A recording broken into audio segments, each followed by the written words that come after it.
La plus grande tristesse dans la vie de Mireille Mathieu fut la solitude qui dura toute sa vie, découlant de sa décision de sacrifier son bonheur personnel pour consacrer sa vie à la musique et à sa famille. Née dans une famille pauvre d'Avignon, aînée de 14 enfants, Mireille grandit dans une petite maison en bois froide, dépendante des subventions gouvernementales.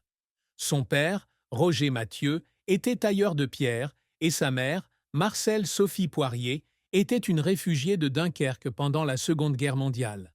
Dans son autobiographie Oui, je crois, 1988, Mireille écrit « Je me suis toujours sentie comme une seconde mère pour mes enfants. J'ai renoncé à mon enfance pour m'occuper de ma famille, et plus tard, j'ai renoncé à l'amour pour poursuivre mon rêve musical. » Mireille ne s'est jamais mariée et n'a pas eu d'enfant, un choix dont elle parlait souvent, avec une profonde tristesse. L'amour est indispensable, mais j'ai préféré la scène à mon cœur, a-t-elle déclaré en 2016 dans une interview accordée à France 2. Il y a eu des soirs où j'ai pleuré parce que je me sentais vide, même si le public applaudissait encore. Elle a souligné que ses petits-enfants, les enfants de frères et sœurs comme Christiane et Monique, étaient ses enfants spirituels. Mais cela ne pouvait pas combler le vide dans son cœur. Cette solitude fut encore aggravée par la perte de son manager et mentor de carrière, Johnny Stark, le 24 avril 1989. Stark était non seulement l'homme qui avait découvert Mireille à l'émission Télédimanche en 1965, mais aussi le père spirituel qui l'avait façonné d'une fille de la campagne à une star internationale. Dans Oui, je crois, elle écrit « Quand Johnny est mort, j'ai eu l'impression d'avoir perdu la moitié de mon âme. Je suis redevenue orpheline. » Le départ de Stark l'a plongée dans une crise mentale, d'autant plus qu'elle a dû mener sa carrière seule, sans les conseils familiers. De plus, Mireille porte aussi en elle la tristesse d'années de pauvreté et de lourdes responsabilités envers sa famille. Dans une interview accordée au Figaro en 2005, elle confiait qu'elle pleurait souvent en se remémorant l'époque où sa famille devait vivre à l'étroit dans une maison en bois, sans nourriture ni vêtements. « Je suis triste de ne pas avoir pu leur offrir une meilleure enfance », a-t-elle déclaré. Cette tristesse, combinée à la solitude et à la pression de la célébrité, est devenue une partie indissociable de la vie de Mireille, la faisant verser des larmes à de nombreuses reprises dans des moments privés chez elle, à Neuilly-sur-Seine, à Paris. La carrière de Mireille Mathieu est un conte de fées moderne, d'une jeune fille pauvre d'Avignon à une icône musicale mondiale. Avec plus de 60 ans sur scène, elle a connu un grand succès, mais a également dû faire face à de nombreux échecs et efforts qui l'ont fait pleurer.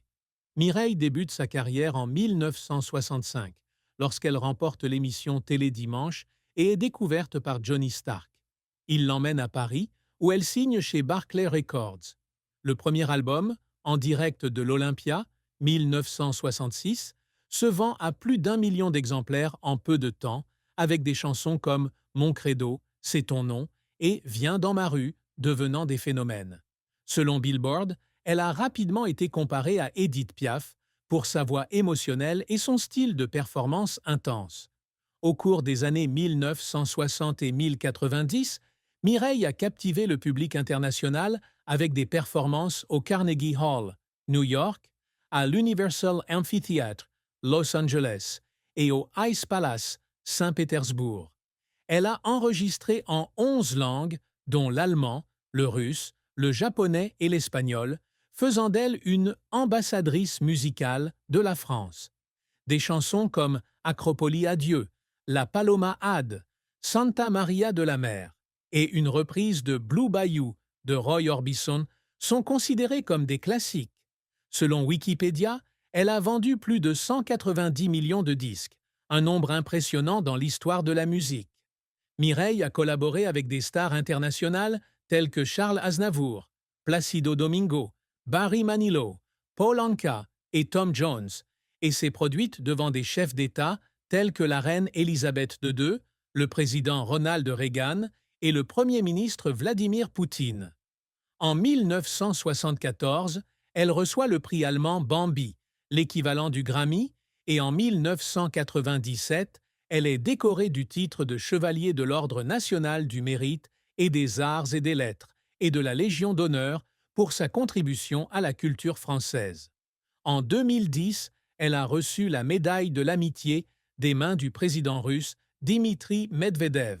Elle est également apparue dans des films tels que Chante, 1968, Le sous-préfet au champ, 1976, et La solitude du pouvoir, 1985, bien qu'aucun d'eux n'ait connu un succès aussi grand que la musique.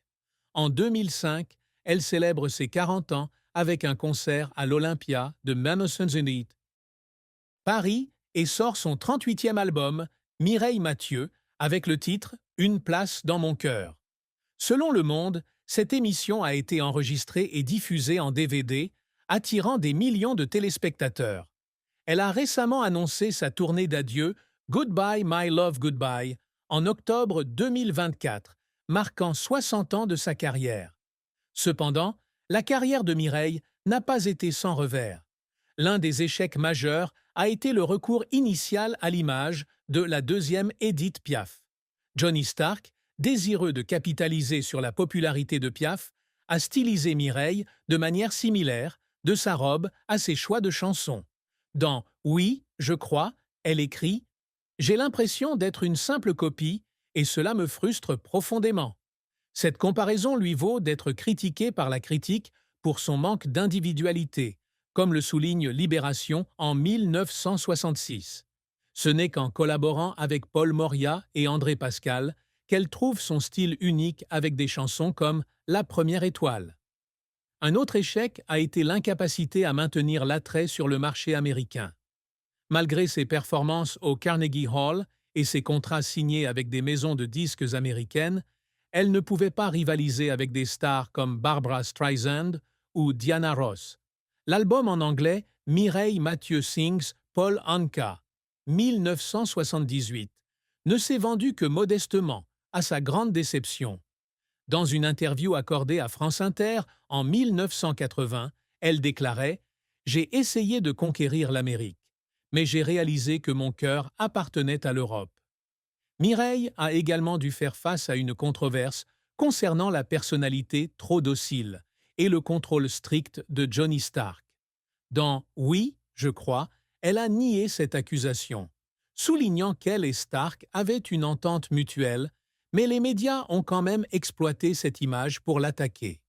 Des journaux comme Paris Match l'ont un jour décrite comme prisonnière de sa propre carrière, ce qui lui a fait du mal.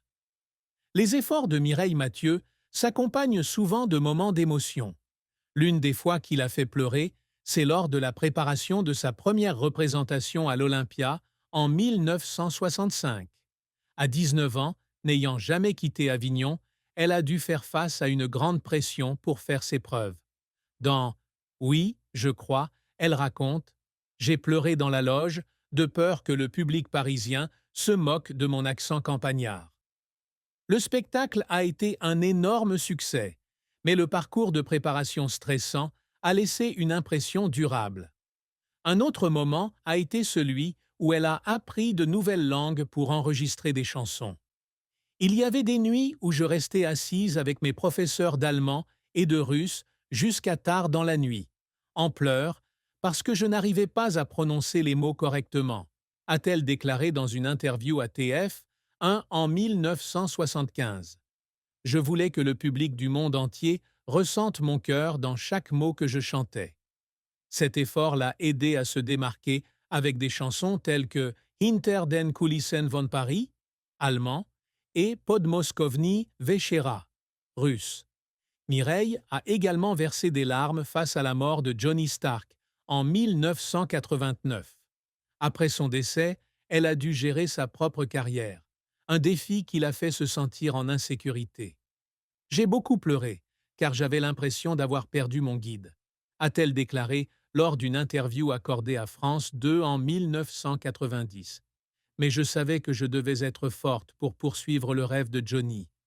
Ces moments montrent que Mireille Mathieu n'est pas seulement une star, mais aussi une personne sensible, toujours aux prises avec des pressions personnelles et professionnelles. La mort de son père, Roger Mathieu, en 1985, fut une fin triste dans la vie de Mireille Mathieu. Roger, tailleur de pierre passionné de chant lyrique, fut la plus grande inspiration de Mireille. Il chantait souvent dans la chorale de l'église et encouragea Mireille à se consacrer à la musique dès l'âge de 4 ans, lorsqu'elle se produisit pour la première fois à la messe de minuit. Dans « Oui, je crois », elle écrivit « Mon père a été le premier à croire en ma voix. Chaque fois que je montais sur scène, je sentais qu'il était là, souriant. » Le décès de Roger a laissé un vide incompressible dans le cœur de Mireille. Selon le Figaro, elle aurait annulé plusieurs représentations en Allemagne pour rentrer à Avignon, s'occuper de sa mère et de ses frères et sœurs, et organiser les funérailles de son père au cimetière Saint-Véran, où la famille Mathieu tenait un atelier de pierre. « Perdre mon père a été la plus grande douleur de ma vie », a-t-elle déclaré dans une interview accordée à Paris Match en 1986. J'étais triste qu'il n'ait pas pu voir ce que j'avais accompli plus tard, comme le spectacle de Séoul en 1988. La perte est devenue encore plus douloureuse lorsque Mireille a réalisé qu'elle ne pouvait pas passer beaucoup de temps avec son père en raison de son emploi du temps chargé.